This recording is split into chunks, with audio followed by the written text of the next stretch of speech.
The Easter Egg by Jan Brett.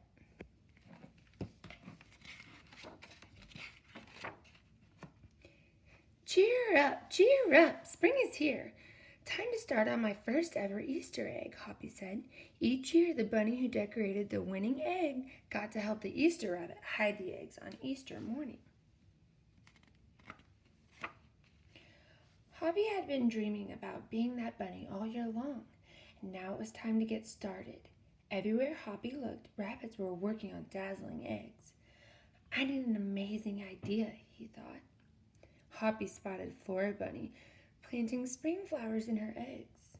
The Easter rabbit will love those colorful flowers, he thought, and started picking out flowers for his egg. Here's a basket for your flowers, Hoppy, Flora said. Chop, chop, chop. Oh, chop, chop, scrape, scrape.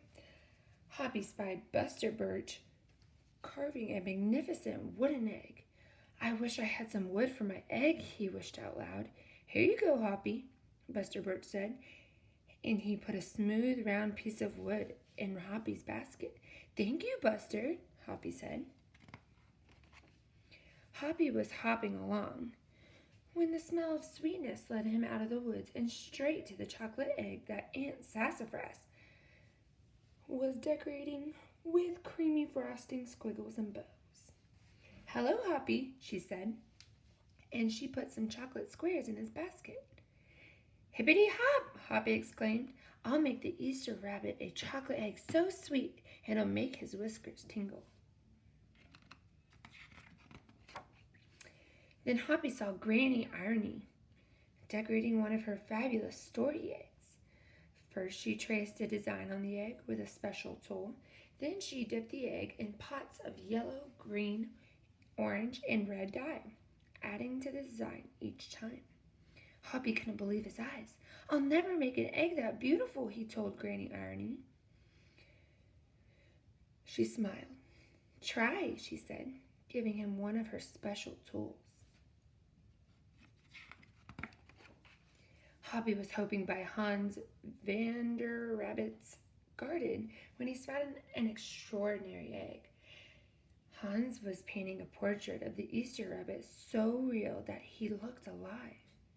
Fantastic, Hoppy exclaimed. Thank you, Hoppy, Hans said. Why don't you make a painting on your egg?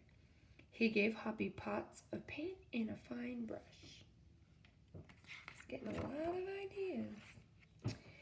As Hoppy bounced along, a loud boing nearly knocked him off his feet.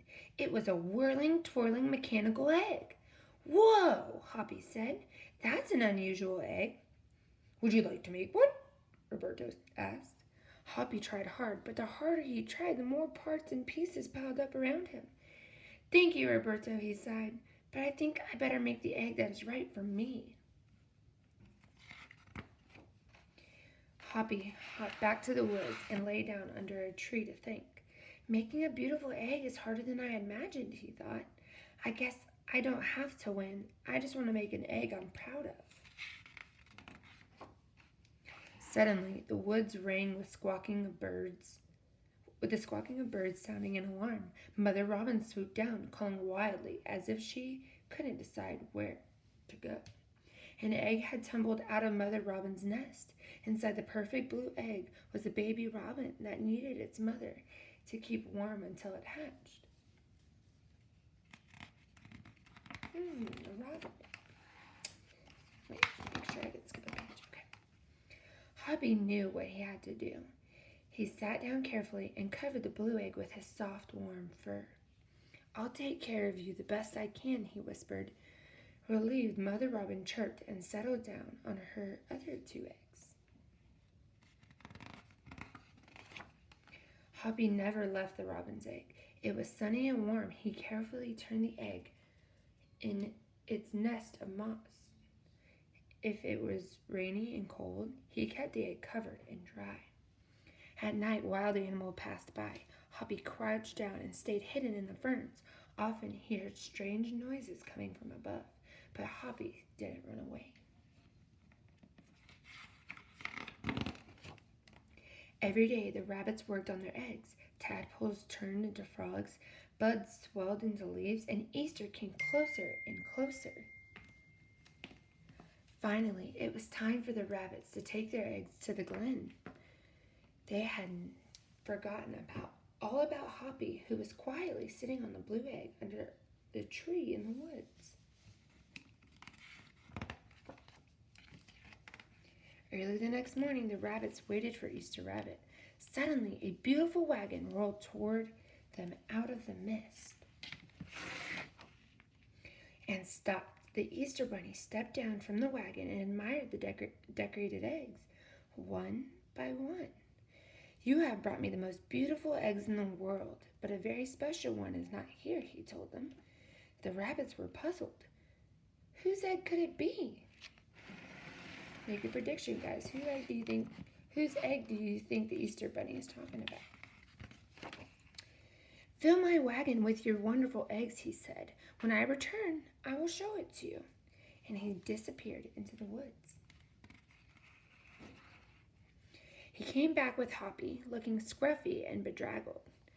Hoppy has an amazing egg to be proud of, the Easter Rabbit told them.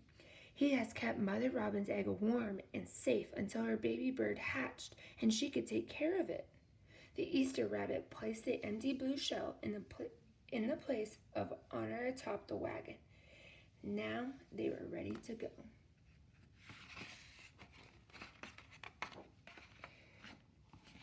The rabbits cheered for the egg that had surprised them all. "It's our best Easter ever, Hoppy," they shouted. Then the brave little bunny and the Easter Rabbit rode off together to hide the eggs for girls and boys to find on Easter morning.